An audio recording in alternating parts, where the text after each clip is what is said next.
Hello everyone. हमारा question दिया हुआ है, what is the general name of the all compounds made of the carbon and hydrogen. तो generally carbon और hydrogen से बनने वाले कंपाउंड को क्या बोलते हैं? तो इसको हाइड्रोकार्बन के नाम से जाना जाता है। हाइड्रोकार्बन। ठीक है, इसका आंसर क्या होगा? हाइड्रोकार्बन होगा। कार्बन और हाइड्रोजन के मिलने से जो बनता है उसको बोलते हैं हाइड्रोकार्बन। तो the general name of the compound made of the carbon and hydrogen is hydrocarbon. अब क्वेश्चन नंबर बी का आंसर समझो। क्वेश्चन नंबर बी में बोला गया कि why does carbon form compounds mainly by covalent bonding. Covalent bonding के through ही carbon compound क्यों बनाता है? तो लिख सकते हैं, carbon can not accept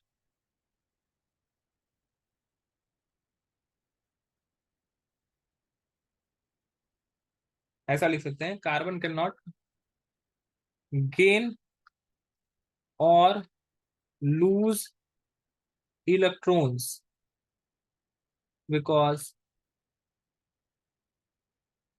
carbon has no energy to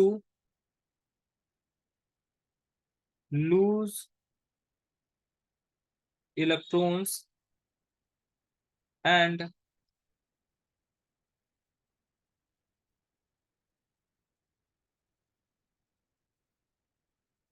carbon have no stability to gain electrons.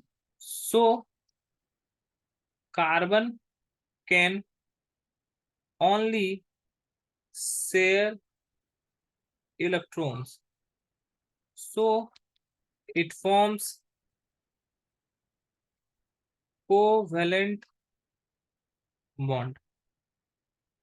तो जनरली कोवलेंट बॉन्ड इसलिए बनाता है क्योंकि कार्बन इलेक्ट्रॉन को नहीं एक्सेप्ट कर पाता है, ना ही डोनेट कर पाता है। तो कार्बन के पास ऑक्टेट कंप्लीट करने के लिए, स्टेबल फॉर्म में जाने के लिए सिर्फ एक ही ऑप्शन बचता है, वो होता है शेयरिंग। तो कार्बन सिर्फ शेयरिंग करके ही ऐसा कर सकता है। देखो रीजन क्या है, कार्बन के आउटर मोस्ट शेल में कितना इलेक्ट्रॉन है? कार्बन का atomic number 6, electronic configuration 2 and 4। Outermost shell में अगर 4 इलेक्ट्रॉन है, तो 4 इलेक्ट्रॉन को अगर मान लो ये एक्सेप्ट करेगा, तो एक्सेप्ट करने से इलेक्ट्रॉन यहाँ पे क्या हो जाएगा? इलेक्ट्रॉन जो हो जाएगा, टोटल इलेक्ट्रॉन हो जाएगा 10, और प्रोटॉन है इसके पास 6। तो इसके पास स्टेबिलिटी नहीं रहेगा, मतलब कि अनबैलेंस्ड हो जाएगा ये एटम। अनबैलेंस्ड हो जाएगा तो ये एटम डिस्ट्रॉय भी हो सकता है, क्योंकि पॉजिटिव चार्ज बहुत कम है, 6 ही है, और निगेटिव चार्ज बढ़ के 10 हो जाएगा, तो ये स्टेबिलिटी इसका खत्म हो जाएगा। तो इसी वजह से ये क्या करता है, गेन तो नहीं कर सकता है। अब ये लूज भी नहीं करता है। लूज करने के लिए क्या चाहिए? एनर्जी चाहिए। वो उसके पास इतना एनर्जी नहीं होता है कि वो अपने अंदर से 4 इलेक्ट्रॉन को डोनेट कर दे। तो इसी वजह से ये लूज भी नहीं करता। तो अब ये दोनों चीज नहीं कर सकता, ना एक्सेप्ट कर सकता है ना लूज कर सकता है। तो इसके पास स्टेबल फॉर्म में जाने के लिए सिर्फ एक ही ऑप्शन बचता है, शेयरिंग।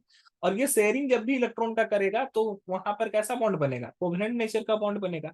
तो इसी वजह से कार्बन जो कार्बन कंपाउंड होता है वो मेनली कोवेलेंट बॉन्डिंग का ही होता है। आई होप ये क्वेश्चन आपको समझ में आया होगा। That's all, thank you.